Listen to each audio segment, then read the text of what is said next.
साथ संगत जी, प्यार से कहना धन निरंकार जी। स्वागत है आप सभी का हमारे YouTube चैनल सोना इंस्पायर विचार पर। इस वीडियो की शुरुआत करने से पहले दास आपसे हाथ जोड़कर एक भावपूर्ण निवेदन करना चाहता है। हमारा उद्देश्य आपके जीवन में सकारात्मक शांति और प्रेरणा का संचार करना है। हर रोज हम आपके लिए एक नई प्रेरणादायक वीडियो लाते हैं। इन वीडियो के माध्यम से हम आपके जीवन में आत्मविश्वास, शांति और प्रेम का संदेश पहुंचाना चाहते हैं। आपसे निवेदन है, कृपया हमारे चैनल को सब्सक्राइब करें और नोटिफिकेशन को ऑन करना न भूलें, जिससे कि आप किसी भी अनमोल साखी, सत्संग या संदेश से वंचित न रहे। आज की हमारी कहानी का विषय है साथ संगत जी, प्यार से कहना धन निरंकार जी। साथ संगत जी, आशा करता हूँ सतगुरु माता जी की कृपा से आप सभी अच्छे होंगे, स्वस्थ होंगे। साथ संगत जी, आप जी के चरणों में बहुत ही सुंदर आध्यात्मिक कहानी विचार, जिसका विषय है सत्संगी को भी कुसंग से बचना चाहिए। तो आइए साथ संगत जी शुरू करते हैं इस प्रेरणादायक कहानी के माध्यम से। साथ संगत जी,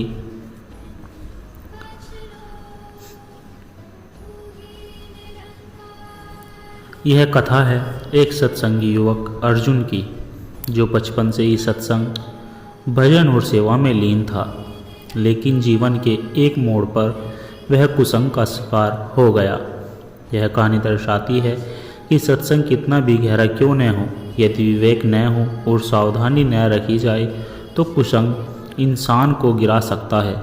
लेकिन सत्संग का बीज यदि सच्चा हो तो वही व्यक्ति दोबारा उठकर अपने पथ पर लौट सकता है। अर्जुन एक छोटे से गांव में जन्मा, जहां उसका परिवार राम कथा और संतों की सेवा में विश्वास रखता था। बचपन से ही उसे रामायण, भागवत गीता और संतों की कहानियां सुनने का शौक था। अर्जुन रोज मंदिर जाता, संतों की सेवा करता और प्रवचनों में भाग लेता। लोग उसे बाल संत कहने लगे।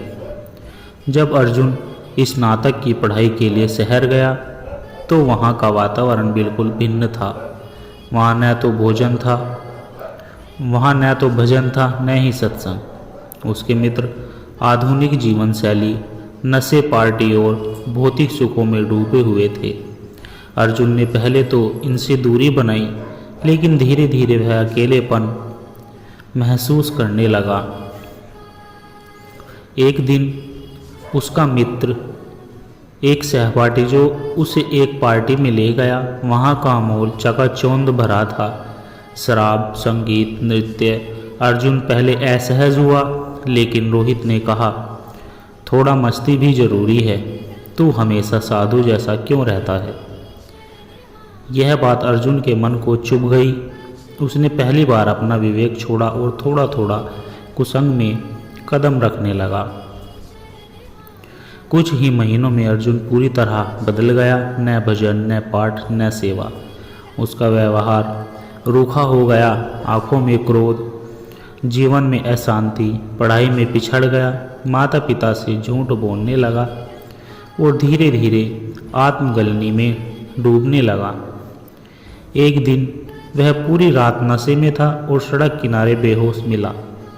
पुलिस ने उसके घर वालों को बुलाया। अर्जुन के पिता उसे गांव ले आए। पहले वह चिढ़ता रहा, लेकिन एक दिन उसने वही कथा सुनी जो बचपन में उसकी माँ सुनाया करती थी। हरि का नाम सब पापों का नाश करता है। उसे याद आया, मैं कौन था और क्या बन गया। वह फूट फूट कर रोया। वह फिर से मंदिर जाने लगा, संतों के पास बैठने लगा। धीरे धीरे उसने कुसंग को छोड़ा, मोबाइल, शराब और पुराने मित्रों से दूरी बनाई।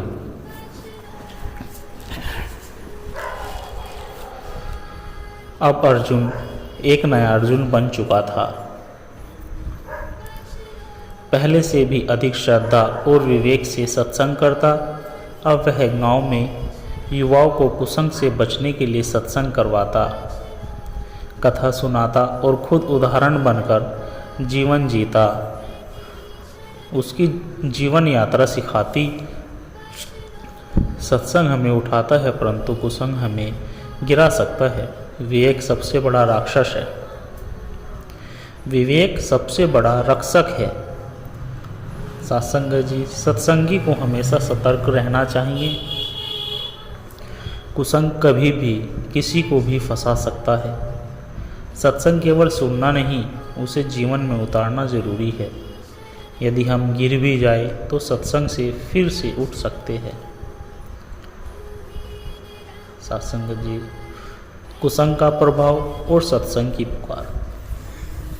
यह कहानी है ब्रह्मचारी विनीत दास जी की, एक अत्यंत ज्ञानी, शांत और भक्तिपूर्ण जीवन जीने वाले सत्संगी की, जिन्होंने जीवन का 40 वर्ष भगवान की सेवा, सत्संग और ब्रह्मचार्य में व्यतीत किया। लेकिन एक दिन उनके जीवन में ऐसा कुसंग आया जिसने उनकी संपूर्ण साधना को झकझोर कर दिया। यह कहानी बताती है कि जीवन भर का तप भी असावधानी से चूर हो सकता है। विनीत दास जी का बचपन से ही प्रवृत्ति थी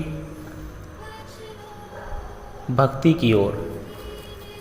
कम उम्र में ही आश्रम चले गए, जहां उन्होंने वेद, उपनिषद, गीता, रामचरितमानस सबका अध्ययन किया। उन्होंने ब्रह्मचार्य व्रत लिया और जीवन को सेवा, ध्यान और साधना में समर्पित कर दिया। गांव वाले उन्हें देवतुल्य मानते थे। उनके प्रवचनों में हजारों की भीड़ लगती। वे कहते, सत्संग में बैठो, अपने मन को प्रभु से जोड़ो और मन वचन कर्म से पवित्र रहो।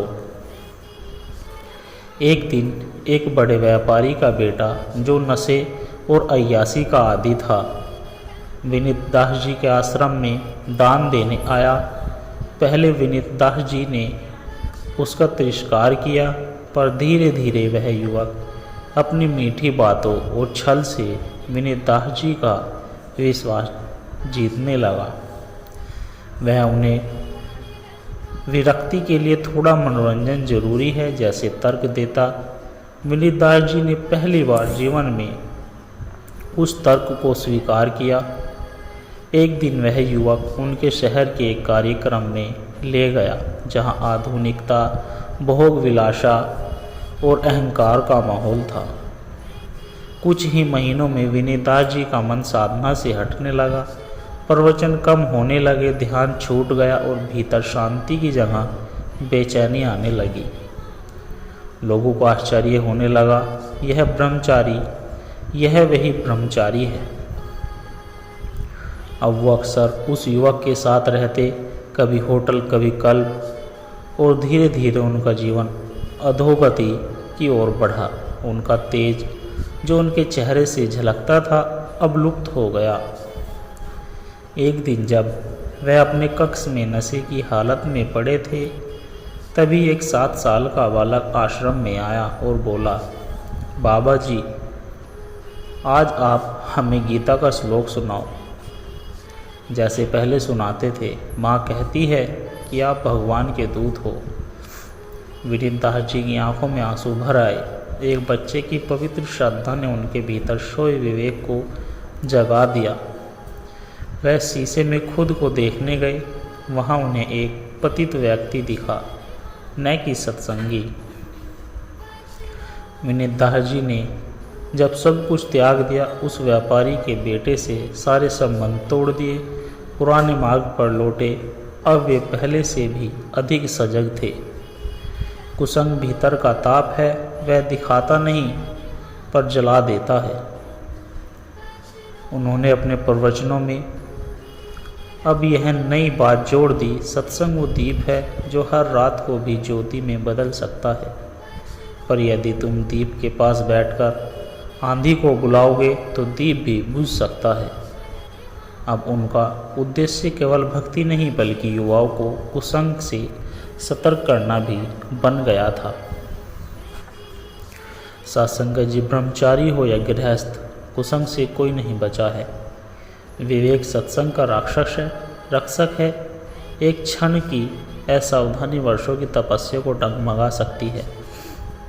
सत्संग से केवल भक्ति नहीं आत्म जागरूकता भी जरूरी है। पुनरुत्थान हमेशा संभव है यदि हृदय में पश्चाताप और परिवर्तन की इच्छा हो। सत्संगत जी, मन के मायाजाल में सत्संगी का फंसना, एक आत्मा की पुकार। यह कथा एक आत्मा की जिसने अनेक जन्मों तपस्या के बाद एक जीवन में सत्संग का सच्चा मार्ग चुना, लेकिन जब मन में मायाजाल और कुसंग के प्रभाव ने उसे घेर लिया तब वह आत्मा डगमगा गई। यह कहानी हमें अध्यात्म की गहराई में ले जाकर बताती है कि सत्संग आत्मा को परमात्मा की ओर ले जाता है, पर मन का कुसंग उसे भटका सकता है। साधक निर्मल दास एक ऋषि का शिष्य था। उनका मन निर्मल, बुद्धि तेज और हृदय में भगवान के प्रति अगाध श्रद्धा थी। वह रोज़ ध्यान, जप और सत्संग करता था। गांव में लोग कहते, यह आत्मा तो सीधे ब्रह्मलोक जा रही है। उनका सबसे बड़ा व्रत था मन को संयमित रखना और कुसंग से दूर रहना। निर्मल दास एक बार वन में तप कर रहे थे, तभी एक सुंदर विदुषी युवती माया आई। वह असल में एक सिद्ध योगिनी थी जो आत्माओं की परीक्षा लेती थी। माया ने निर्मल से संवाद किया और धीरे धीरे उसे अपने ज्ञान और रूप से आकर्षित किया। निर्मल सोचने लगा, यह भी तो ज्ञान मार्गी है, यह संग तो कुसंग नहीं कहलाएगा। यहीं से उसकी परीक्षा शुरू हुई। माया अब उसके साथ रहने लगी। उसने निर्मल के ध्यान की समय सारणी बदल दी। सत्संग की जगह तर्क, दर्शन और भोग की बातें आने लगी। वो कहती, परमात्मा को पाना है तो संसार से होकर जाओ। निर्मल दास धीरे धीरे अपने मूल से कट गया। अब न वह ध्यान करता, न जप, न सेवा। आत्मा का तेज म्लान हो गया। भीतर विक्षोभ शुरू हुआ। एक दिन वह गहरी नींद में था। तब उसने सौपन में अपने गुरु को देखा। गुरु बोले, निर्मल तो आत्मा है, तूने सत्संग को छोड़ा, कुसंग को ज्ञान मान लिया, तेरी गति अब रुक गई है। वापस लौट, वरना 84 की गति तेरा इंतजार कर रही है। वह चौंक कर उठा। माथे से पसीना बह रहा था। उसने देखा माया लुप्त हो चुकी थी। उसे अब समझ आया, माया केवल उसके मन की परीक्षा थी। निर्मल दास ने स्वयं को शुद्ध किया, गंगा में स्नान कर प्रायश्चित किया और एकांत में बैठकर 40 दिन तक केवल नमस्कार नाम स्मरण किया। उसने फिर से गुरु चरणों में लौटकर कहा, मैंने सत्संग को ज्ञान समझा, पर कुसंग ने उसे भ्रम बना दिया। अब मैं केवल परमात्मा को चाहता हूँ। गुरु मुस्कुराए, अब तू सच्चा सत्संगी बना है, क्योंकि तूने कुसंग से लड़ना सीखा है। सत्संग जी, सत्संग केवल शब्द नहीं, आत्मा का भोजन है। कुसंग हमेशा बाहरी नहीं, मन का भ्रम भी कुसंग है। आत्मा की पुकार ही उसे बचा सकती है जब वह मार्ग से भटक जाए। हर साधक की परीक्षा होती है और सतर्कता ही उसकी रक्षा है। सत्संग मार्ग में मन, मोह और माया से युद्ध करना ही आत्मा का सच्चा तप है। सत्संगत जी, आवाज़ आत्मा की एक यात्रा भीतर की ओर। यह कहानी एक ऐसे व्यक्ति की है जो जीवन की दौड़ में सब कुछ पा लेता है, धन, यश, पद, लेकिन आत्मिक शांति खो बैठता है। एक दिन उसकी आत्मा उसे पुकारती है और वह एक नई यात्रा पर निकल पड़ता है। अपने असली स्वरूप आत्मा और परमात्मा की खोज में यह कहानी हमें याद दिलाती है कि बाहर की दुनिया चाहे जितनी रंगीन हो, भीतर की रोशनी के बिना सब अंधकार है। राजीव एक बड़ा उद्योगपति था। उसका कारोबार देश भर में फैला हुआ था। बंगले, गाड़ियाँ, नाम, इज्जत, जो कुछ भी एक इंसान चाहता है वह सब उसके पास था। लेकिन एक रात एक पार्टी से लौटते समय अकेले कमरे में उसे अजीब सी बेचैनी हुई। उसे लगा जैसे कोई भीतर से पुकार रहा है, क्या तुम मुझे सुन सकते हो? वह चौंक गया। वह आवाज़ किसी और की नहीं, उसकी आत्मा की थी। अगले कुछ दिनों में राजीव का व्यवहार बदल गया। वह अकेला बैठने लगा, बार बार विचारों में खो जाता। एक रात ध्यान में बैठते समय उसे अपने भीतर एक और संवाद सुनाई दिया। तू इस शरीर नहीं, तू मैं हूँ, तेरी आत्मा। राजीव भयभीत हुआ, लेकिन उसी क्षण उसने अनुभव किया कि यह वह नहीं, बोध है।